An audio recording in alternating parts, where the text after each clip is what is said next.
बिस्मिल्लाहिर्रहमानिर्रहीम। अस्सलाम वालेकुम स्टूडेंट्स, क्या हाल है? ठीक है आप लोग? तो शाहज़ेब खान अपने न्यू यूट्यूब लेक्चर के साथ हाजिर हुआ हूँ कम्प्लेक्स एनालिसिस के। तो कम्प्लेक्स एनालिसिस में आज हम काम करेंगे थोड़े थोड़े इंपॉर्टेंट टॉपिक्स, छोटे छोटे टॉपिक्स हैं और इम्पॉर्टेंट टॉपिक्स हैं, उन पर हम काम करेंगे। तो इससे पहले मैं कुछ थोड़ा सा बैकग्राउंड बता दूँ कि हमने पिछले लेक्चर में क्या क्या किया था। पिछले लेक्चर में हमने काम किया था कम्प्लेक्स एक्सपोनेंशियल फंक्शन और एक हमने काम किया था complex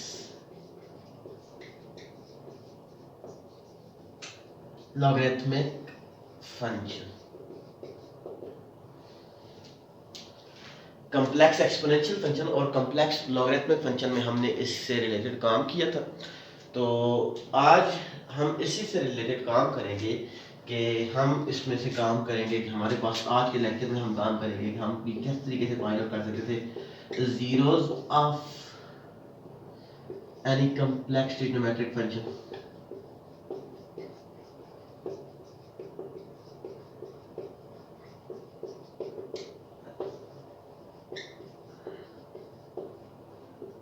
Solution of any complex trigonometric function.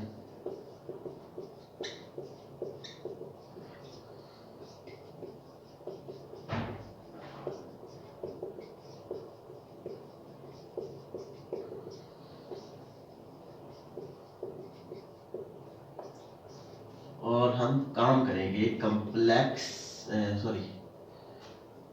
Power, complex logarithmic function और हमारे पास फर्स्ट टर्म है कॉम्प्लेक्स पावर। ये चार टॉपिक्स आज के लेक्चर में हम करेंगे। ये चैप्टर हमारे पास कंप्लीट हो जाएगा। तो अभी सबसे पहले जो हमने काम करना था वो था हमारे पास हाउ वी कैन फाइंड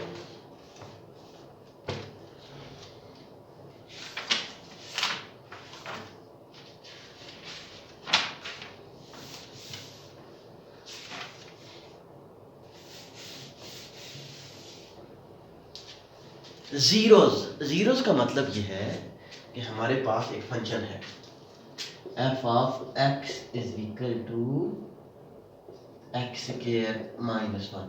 तो एफ ऑफ वन पर क्या आ जाएगा? One square minus one which is equal to zero. F of minus one which is equal to minus one का square minus one is also equal to zero. तो these are the plus one and minus one are the zeros of this function। तो अब हमने क्या चीज find out करनी थी? zeros of any complex trigonometric function। तो अपना लेक्चर स्टार्ट करते हैं कि how we can find zeros of any complex trigonometric function। तो सबसे पहली बात ये थी कि हमारे पास ट्रिग्नोमेट्रीज कौन कौन से होती हैं। We have 6 trigonometric function। One is, कोई भी एक मैं कर लेता हूँ, बाकी आप लोगों ने खुद करने हैं। Zeros of trigonometric complex trigonometric function.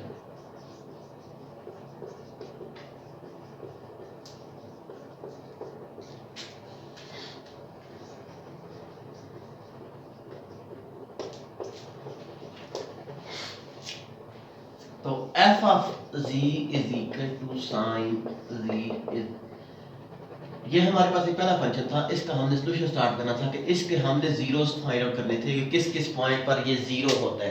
तो मतलब क्या चीज हमने फाइंड आउट करनी थी? Sine z is equal to zero. तो हमारे पास हम इसको लिख सकते थे sine x plus iota y is equal to zero, because क्योंकि हमारे पास z किसके इक्वल होता है? x प्लस आयोटा y के इक्वल होता है। तो अब साइन अल्फा प्लस बीटा का फार्मूला खोल दें। Sine alpha cos beta plus cos alpha sine beta is equal to zero. तो अब हमारे पास किसकी इक्वल आ जाएगा? Sine x cos iota y which is equal to, मैंने पिछले लेक्चर में cos iota y which is equal to cos hyperbolic y और sine iota y which is equal to iota sine hyperbolic y. ये पिछले lecture में मैंने आप लोगों को बताया था कि दीज आर द, कि ये हमारे पास फार्मूला थे, इसमें हमने वैल्यू पुट आउट कर दी। cos iota y is equal to cos hyperbolic y plus cos x iota sin hyperbolic y is equal to 0। तो हम इसको लिख सकते थे 0 प्लस 0 iota। तो comparing real and imaginary part, real and imaginary parts we will get। तो हमारे पास क्या चीज़ आ जाएगी कि हम रियल और इमेजिनरी पार्ट को फाइंड आउट करें, तो ये हमारे पास आ जाएगा sin x cos hyperbolic y is equal to 0 और हमारे पास cos x sin hyperbolic y is equal to 0। Basically हमें इस चीज़ की वैल्यूज चाहिए, x और y की हमें वैल्यूज चाहिए। किस तरीके से हमारे पास आ जाएगी, ये हमारे पास इक्वेशन नंबर 1 आ गई थी, ये हमारे पास इक्वेशन नंबर 2 आ गई थी। हाउ आई कैन फाइंड, तो अब हमारे पास क्या टर्म्स आ गई थी, टर्म्स एंड कंडीशंस को हम साथ में लेकर चलेंगे। हमारे पास क्या था कि from equation number 1, from equation 1 we will get कि हमारे पास क्या था sin x cos hyperbolic y is equal to 0। तो हमारे पास sin x is equal to 0 हो जाएगा, क्योंकि हमारे पास cos हाइपरबोलिक y की वैल्यू कभी भी 0 नहीं हो सकती, क्योंकि हमारे पास y की जो मर्जी वैल्यूज हैं, cos हाइपरबोलिक कोई ना कोई वैल्यू देगा, वो 0 नहीं देगा। और हमारे पास जब हमारे पास दो फंक्शन आपस में मल्टीप्लाई हो रहे हैं, उनका प्रोडक्ट हमारे पास 0 आए, तो उनमें से एक आध फंक्शन क्या होता है 0 होता है। तो अब हमारे पास क्या आ जाएगा sin x is equal to 0। sin x कब 0 के इक्वल होता है कि जब हमारे पास x is equal to n pi हमारे पास आ गया था, x की वैल्यू तो हम फाइंड आउट कर चुके। Put x is equal to n pi, किधर x is equal to n pi हमने फाइंड आउट करना था। तो हमारे पास क्या आ जाएगा कि हमारे पास x is equal to n pi हमारे पास आ जाएगा इन इक्वेशन सेकंड, क्योंकि अब हमें y की वैल्यू चाहिए थी, बिकॉज हम इसकी वैल्यूज फाइंड आउट कर रहे थे। तो हमारे पास cos of n pi sin hyperbolic y is equal to 0। तो cos ऑफ n पाई किसकी इक्वल आ जाएगा, cos n pi is equal to -1 power n into sin hyperbolic y is equal to 0। sin hyperbolic y is equal to 0 हमारे पास आ गया था। तो sin hyperbolic y हमारे पास किसकी इक्वल आ गया था, 0 की इक्वल आ गया था। तो अब हमारे पास क्या हो जाएगा कि sin हाइपरबोलिक 0 कब होगा कि जब हमारे पास y की वैल्यू 0 आ जाए। बिल्कुल हम ठीक जा रहे थे। अब हमारे पास इस z की वैल्यूज आ गई थी, z is equal to x plus iota y था। z is equal to x क्या था हमारे पास n pi plus iota into y की वैल्यू क्या आई थी, 0 आई थी। तो z is equal to n pi are the zeros of this complex trigonometric function. बाकी 6 जो हमारे पास ट्रिग्नोमेट्रीज थी, cos z, tan z, secant z, cosecant z, cotangent z, उन सब के जीरोस आप लोगों ने खुद फाइंड आउट करने हैं। बाकी 5 ट्रिग्नोमेट्रीज जो थी उन सब के जीरो आप लोगों ने खुद फाइंड आउट करने हैं इसी फार्मूला के साथ कि ये हमारे पास क्या थे कि ये जीरोस थे। आपको ये याद होना चाहिए कि हम किस तरीके से उनके जीरोस फाइंड आउट कर सकते थे।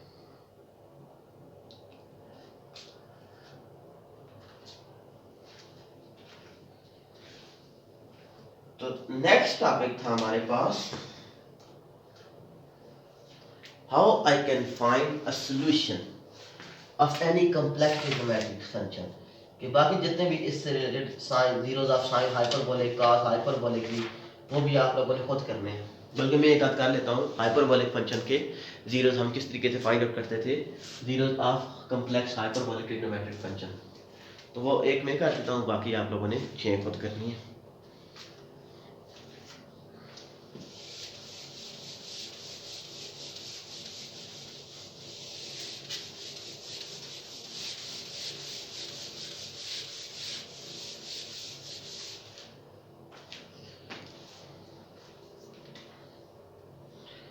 तो अब सबसे पहले हमारे पास कौन से थे, हाइपरबोलिक। तो f of z is equal to sin hyperbolic z is equal to 0। ये चीज़ हमने फाइंड आउट करनी थी, बाकी 6 आप लोगों ने खुद फाइंड आउट करनी है। वो आप लोगों के होम असाइनमेंट है। तो अब हमारे पास इसका सोल्यूशन स्टार्ट करते हैं। Sine hyperbolic z is equal to 0, तो हमारे पास sine hyperbolic x plus iota y is equal to 0 where z is equal to x plus iota y, क्योंकि ये हमारे पास एक कम्प्लेक्स ट्रिग्नोमेट्रिक फंक्शन था। a प्लस आयोटा b कर दे, या जो आप लोगों के लिए सूटेबल होगा आप उसको उस तरीके से सॉल्व करें। तो अब हमारे पास जो सबसे पहली टर्म थी कि हमारे पास इसका फार्मूला खोल दें, sine hyperbolic x into cos hyperbolic iota y plus cos hyperbolic x into sine hyperbolic iota y। तो ये हमारे पास किसके इक्वल आ गया था, इसी टर्म्स के रिलेटेड हमारे पास क्या फार्मूला हमने खोल दिया था कि sine hyperbolic x cos hyperbolic iota y, तो cos hyperbolic x into sine hyperbolic iota y is equal to 0। तो इस पर हमारे पास जो ट्रिग्नोमेट्रिक के मैंने फार्मूला आप लोगों को बताए थे, तो ये एज इट इज हमारे पास आ जाएगा sine hyperbolic cos hyperbolic iota y किसकी इक्वल आ जाएगा, cos y plus cos hyperbolic x sine hyperbolic iota y किसकी इक्वल आ जाएगा, iota sine y is equal to 0 हमारे पास आ गया था। तो अब हमारे पास कौन सी इक्वेशन बन गई थी कि sine hyperbolic x cos y plus iota cos hyperbolic x into sine y is equal to 0 plus 0 iota. तो sine hyperbolic x cos y is equal to 0 और cos hyperbolic x into sine y is equal to 0। ये हमारे पास equation number 1 और ये हमारे पास equation number 2 आ गई थी। तो अब हमने क्या करना था कि अब हमारे पास फ्रॉम इक्वेशन 1, तो अब हम इसको सॉल्व करते थे कि हमें x और y की वैल्यूज चाहिए थी। तो अब हमारे पास सबसे पहले क्या था कि cos hyperbolic x into sine y is equal to 0। तो cos hyperbolic x into sine y, तो अब हमारे पास क्या था कि cos hyperbolic x is not equal to 0 because, और हमारे पास क्या आ जाएगा साइन y किसके इक्वल आ गया था, 0 के इक्वल आ गया था। तो इधर से y की वैल्यू क्या आ जाएगी, n पाई के n पाई पर हमारे पास y की वैल्यू 0 आ जाएगी। ये वैल्यू इक्वेशन नंबर 1 पुट कर दें, पुट इन इक्वेशन 1, तो हमारे पास क्या आ जाएगा sine hyperbolic x into cos y cos n pi is equal to 0। तो sine hyperbolic x is equal to into -1 power n is equal to 0। तो अब हमारे पास किसकी इक्वल आ गया था कि इधर से हमारे पास साइन हाइपरबोलिक x किसकी इक्वल आ जाएगा, sine hyperbolic x is equal to, क्योंकि ये साइड पर डिवाइड भी कर दे तो 0 के इक्वल आ जाएगा। अब साइन 0 किसके इक्वल होता है, x इज इक्वल टू जब 0 आ जाएगा तो z किसके इक्वल था, x plus iota y which is equal to, x की वैल्यू हमारे पास क्या आई थी 0 प्लस आयोटा n पाई, तो z is equal to iota n pi are the zeros of this type of complex hyperbolic function. तो hyperbolic के जितने भी जीरोस थे वो आप लोगों ने खुद फाइंड आउट करने हैं कि 6 हमारे पास टर्म्स थी, 6 की 6 हमारे पास जो मैट्रिक्स थी वो सारी की सारी आप लोगों ने खुद फाइंड आउट करनी है।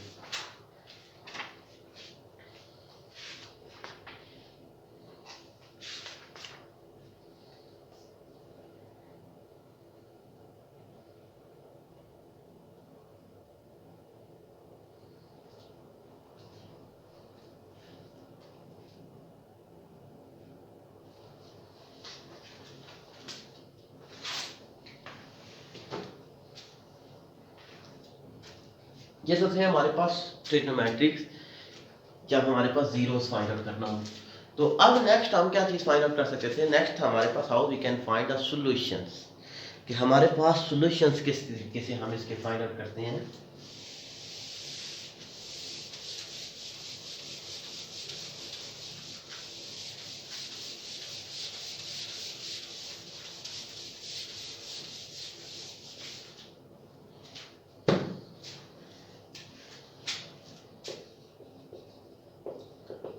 Solution of complex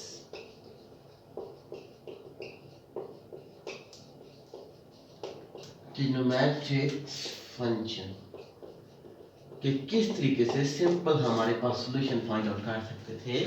सॉल्यूशन हम किस तरीके से फाइंड आउट कर सकते थे। फॉर एग्जांपल कि हमारे पास एक एग्जांपल है कि हमारे पास sin z is equal to 2 iota, sin z is equal to 2 iota. तो ये वैल्यूज हमने फाइंड आउट करनी है कि इसका सॉल्यूशन क्या होगा कि z की कौन सी वैल्यू हो और हमें हमारे पास वो आंसर दे दे। तो अब हमारे पास सॉल्यूशन इसका स्टार्ट करते हैं।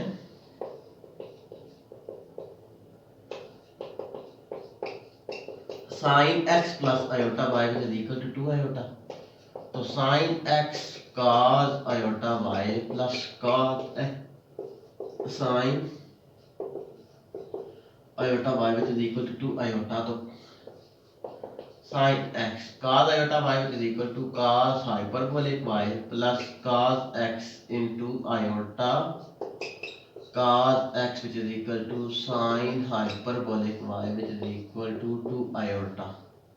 तो हम इसको लिख सकते थे sin x cos hyperbolic y plus iota cos x sin hyperbolic y which is equal to 0 plus 2 iota। तो कंपेयर कर दे, compare real and imaginary part. तो sin x cos hyperbolic y which is equal to 0 cos x sin hyperbolic y is equal to 2। तो ये हमारे पास equation number 1, ये equation number 2 हमारे पास आ गई थी। तो from equation number 1, from equation 1 sin x cos hyperbolic y is equal to 0। तो cos hyperbolic y is not equal to 0। तो हमारे पास किसकी वैल्यूज आ जाएगी, हमारे पास वैल्यूज आ जाएगी sin x की। sin x is equal to 0। तो x is equal to n pi, x is equal to हमारे पास क्या आ गया था, n पाई हमारे पास आ गया था। तो put in equation number 2, put this values in equation second, we will get that cos x sin hyperbolic y is equal to 2। तो हमारे पास क्या आ जाएगा, x की value cos of n pi sin hyperbolic y is equal to 2। तो cos of n पाई किसकी equal होता है, -1 power n sin hyperbolic y is equal to 2। तो अब इधर हम एक काम करेंगे क्योंकि हमारे पास लेफ्ट हैंड साइड पर क्या था, एक पॉजिटिव टर्म्स थी। तो इधर भी हमारे पास क्या आनी चाहिए, एक पॉजिटिव टर्म आनी चाहिए। तो अब हमारे पास लेफ्ट हैंड साइड पर पॉजिटिव टर्म थी, तो इधर भी हमारे पास क्या आनी चाहिए, पॉजिटिव टर्म आनी चाहिए। तो अब हम क्या कहते थे कि हम इसको कहते थे कि n हमारे पास क्या होनी चाहिए, कि इधर जब n पॉजिटिव कब होगा, कि जब n क्या हो जाएगा, n इज इवन होगा या n की वैल्यू 2k हो जाए। तो n की वैल्यू जब 2k हो जाएगी तो इधर से x की वैल्यू क्या आ जाएगी, 2k pi, because n is equal to 2k। और इधर से -1 2k sin hyperbolic y which is equal to 2। तो sin hyperbolic y is equal to 2 हमारे पास आ गया था। अब इधर से हमारे पास क्या आ जाएगा, sin hyperbolic y is equal to 2। तो अब हम इसको लिख सकते थे कि ये हमारे पास हाइपरबोलिक y किसके इक्वल होता है, e power y minus e power minus y over 2 iota, sorry e power y minus e power minus y over 2 which is equal to 2 हमारे पास आ गया था। तो अब हम इसको लिख सकते थे, इसकी वैल्यू हमें चाहिए थी ना। तो अब हमारे पास e power y minus 1 over e power y is equal to 4। तो अब हम इसको कह सकते थे कि ये हमारे पास क्या आ जाएगा, e पावर y का square minus 1 is equal to 4 e power y, क्योंकि e पावर y का एलसीएम ले लें, इधर हमारे पास 1 था तो इधर हमारे पास 1 इंटू e पावर y, तो e पावर y का स्क्वायर हमारे पास आ जाएगा। तो हमारे पास इसको हम लिख सकते थे कि e पावर y का square minus 4 e power y minus 1 is equal to 0। तो ये हमारे पास एक क्वाड्रेटिक इक्वेशन आ गई थी e पावर y की फॉर्म में। तो अब इसको हम क्वाड्रेटिक फार्मूला के साथ सॉल्व करेंगे तो हमारे पास क्या आ जाएगा, माइनस बी, तो अब हमारे पास minus into minus b plus minus b square minus 4a into सी।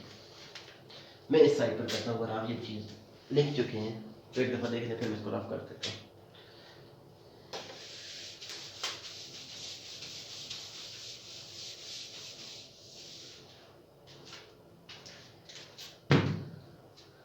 तो अब हमारे पास e पावर y का square minus 4e power y minus 1 is equal to 0। तो b इधर क्या है माइनस 4, a क्या है 1 और c क्या है माइनस 1। तो quadratic formula e power y minus into minus b plus minus b square minus 4ac